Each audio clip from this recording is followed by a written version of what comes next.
So hello K drama lovers and welcome back to my channel. So guys, no tail to tell का episode 8 देखकर खत्म किया and ये personally मुझे काफी ज्यादा पसंद आया। तो आओ डिटेल में बात करते हैं इसके ऊपर। So with that being said, let's start this video.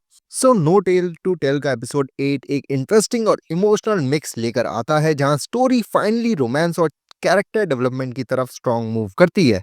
Episode की स्टार्टिंग इन्हो के कन्फेशन से होती है, लेकिन ये टिपिकल लव कन्फेशन नहीं होता, क्योंकि वो क्लियरली बोलती है कि सियोल उसे अट्रैक्टिव लगता है, पर वो उससे एक्चुअली लाइक नहीं करती, बस अपनी बकेट लिस्ट कंप्लीट करने के लिए उससे डेट करना चाहती है। एंड इस बात से सियोल शॉक और इरिटेट दोनों हो जाता है, स्पेशली जब इन्हो बिना हेजिटेशन के डेट प्लान कर देती है। एंड दूसरी तरफ डार्क सब प्लॉट में जैंग दो चुल अपने पास्ट मर्डरर्स की आत्माओं से हॉन्टेड दिखाई देता है, जिससे उसकी हेल्थ खराब हो जाती है और वो लीन के हॉस्पिटल पहुंच जाता है, जो फ्यूचर कॉन्फ्लिक्ट का स्ट्रॉन्ग हिंट देता है। एंड दूसरी तरफ वॉलंटियरिंग के दौरान इन्हो को पता चलता है कि हुआंग डोंगसिक मर चुका है और उसकी ट्रेजिक स्टोरी सामने आती है, कैसे एक सक्सेसफुल इन्वेंटर ग्रीड और ऑब्सेशन में सब कुछ खो देता है। एंड गिल्ट फील करते हुए इन्हो कंडोलेंस मनी डोनेट करवाती है और रियलाइज करती है कि उसके पास्ट एक्शन ने लोगों की लाइफ अफेक्ट की थी। एंड वो चेयरमैन किम को थ्रेटन करके हुआंग फैमिली को जस्टिस दिलवाती है, जिससे गुमियो को 2.0 की स्पिरिचुअल पावर भी मिलती है।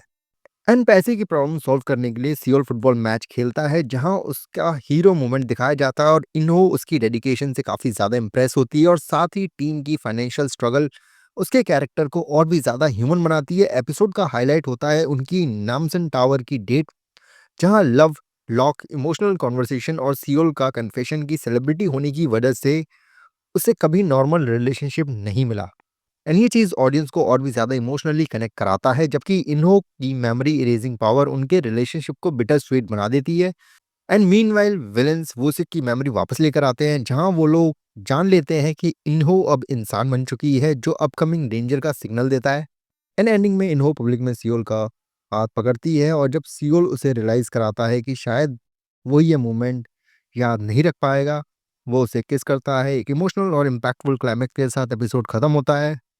तो ओवरऑल एपिसोड 8 शो के लिए एक टर्निंग पॉइंट लगता है, जहां रोमांस फाइनली नेचुरल फील होता है, सियोल के कैरेक्टर और भी ज़्यादा लेयर्ड बनकर सामने आता है, और स्टोरी की डायरेक्शन पहले से ज़्यादा फोकस लगती है।